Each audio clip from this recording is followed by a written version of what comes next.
Hey everybody, welcome back to Project Tython.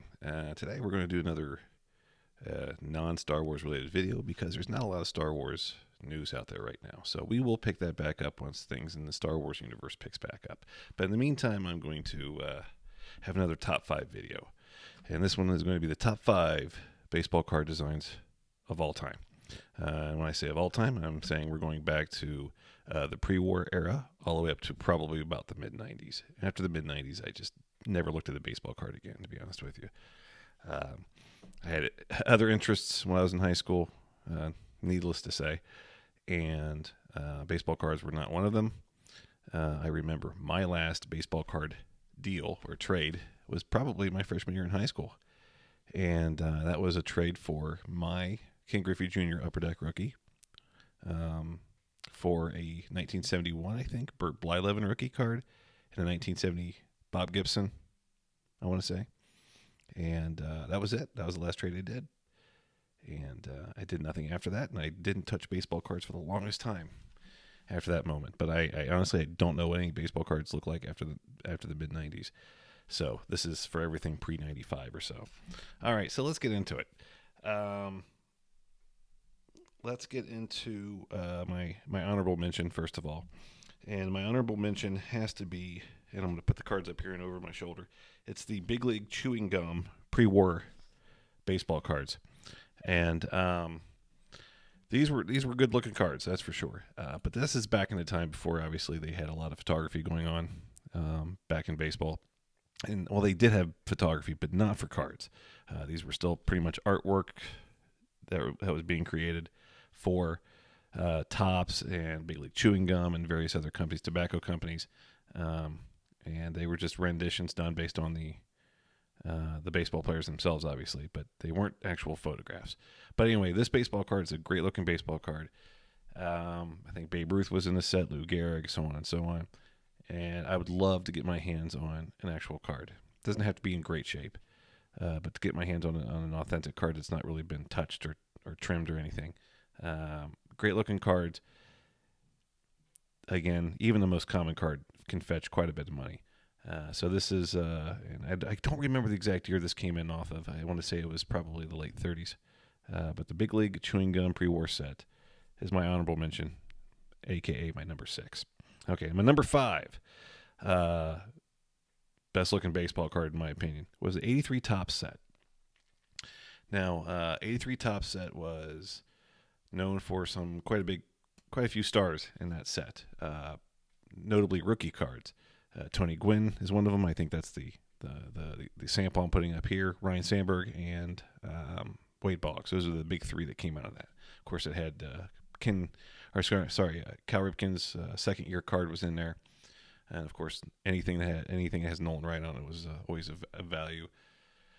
I like this set. I didn't put it up any higher because you'll see why here in a second. But this is a very popular theme that you saw in baseball cards in the 1950s and again in the 1960s. I want to say 1963 had a similar looking card, as well as 1984, and that is you had the main photograph of the card was always an action shot of some kind.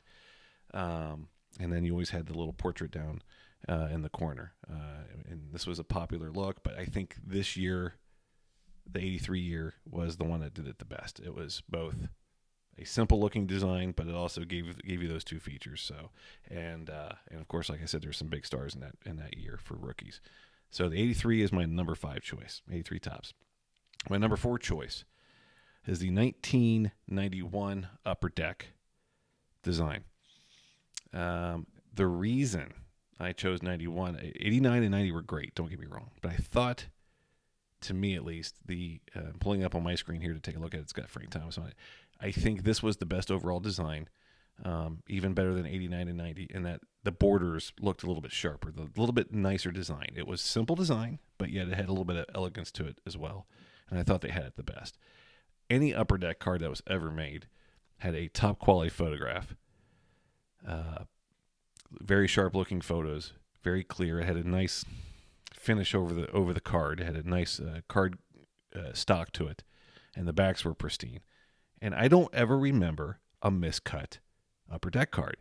Does anybody remember? Did you ever have a miscut Upper Deck card?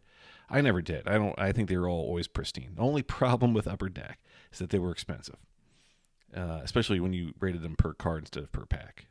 Tops at that point, I want to say, had 20 cards in a pack. I could be wrong. And maybe it's 15 or so. And they were 50 cents a pack, thereabouts, throughout the late 80s. Upper Deck came in at about, I want to say, $1.25 for a pack. And you only got like 10 or 11 cards on top of that. Yes, they were premium cards. They're far better than Topps, Donruss, and Fleer. But still, it was quite a bit of expense, of an expense for a kid in that time. So my 91 Upper Deck comes in at number 4. Number 3, and I'm going to have a two samples up here. One's of Babe Ruth and the other one's Jackie Robinson. That's the 1949 Leaf set. Again, very simple. I think they were all portraits. And they had a very simple design, simply the name, the portrait, and a different colored background on them. Babe Ruth here has red, and Jackie Robinson has sort of like a mustard yellow going on. The card stock wasn't great, as with any cards back then. Just not in the best condition. The coloring wasn't always great. The images were not great themselves. But I thought this design is just absolutely outstanding. Now, what does this design remind you of? Is there anything out there in the world that this sort of this portrait with a different colored background reminds you of? What if I said pop art? If I said the phrase pop art, what does this remind you of? To me, it looks like an Andy Warhol painting. And I can't help but wonder if Andy Warhol saw these and had inspiration for his Campbell Soup can, his artwork, or the Marilyn, I almost said Marilyn Manson. That would be wrong. Marilyn Monroe artwork, where there was multiple versions of it with different colors to them. I can't help but wonder if he was inspired by this baseball card set of all things. It wouldn't shock me if I found that to be true. So, to me, this comes in at number 3. I know there was like a 1956, I want to say, top set that came out, maybe 57, 58, somewhere around there, that had a similar theme going for it. It had the player's name at the top, had their portrait, and had multicolored backgrounds to them. But to me, the 49 Leaf set did it the best. Very simple. They were beautiful on their own. So 49 Leaf comes in number 3. All right, number 2. Was a personal favorite of mine, but I think they were some of the most unique looking cards out there. And that's the 1987 top set. It is very distinct from most other cards made at this point because of the wood grain. Now, there were other cards that had wood grain to them, including, I want to say it was a Bowman set from the 1950s or 60s that tried to mimic a console television wood grain. And then I think there was another wood grain back in the 60s as well. But 87 did it the best by far. Decent quality card overall. Decent image quality overall. But I love the uniqueness of the logo in the top left-hand corner and the sort of comic book lettering down at the bottom. Is that what you want to call that? Comic book lettering, sort of? And I thought they did a great design with it. And it was a crowd favorite. I remember back in 87 buying those packs and going to the local store getting the packs, and everybody loved that wood design. And it sure is it's a good looking card for sure, especially if you were to get the O-Pee-Chee or the what was the other brand? Tiffany brand tops that used a premium card stock and a premium gloss to them. Those are even better looking cards. The set is known for quite a few notable rookies, including Barry Bonds, Mark McGwire. Let's see, who else was that? Will Clark, Kevin Mitchell. Barry Larkin. Did I say Barry Larkin? Yeah, Barry Larkin's rookie, of course. I think Barry Larkin's the only one in the group that made it to the Hall of Fame. Rafael Palmeiro might have been part of the set as well. But, of course, with a lot of them, it's not their real true rookie card. A lot of their true rookie cards were the 86 Topps traded set, with the exception, I think, of Palmeiro and Barry Larkin. So 87 Topps is my number 2. All right, finally, my number 1. What do you think my number 1 is? What era do you think my number 1 is going to be? And that would be the 1955 Topps set. Here's a sample. It's got Sandy Koufax. I think Sandy was a notable rookie in this year. I want to say it was his rookie year. Maybe it was the year before that. Harmon Killerbru's rookie card. Roberto Clemente's rookie card, I believe. And here's another example where you have a portrait off to one side and then an action shot except in this case he's just standing in the dugout. But an action shot over to the right. Great looking card. It's got sort of an artwork quality to it. One of my favorites, and of course I liked baseball cards that were more horizontal. To me, you had more room to play with the action shots. I just personally like this type of this image, this format of baseball card. It wasn't used a whole lot. I think after 54, 55, maybe even 56, they stopped doing it.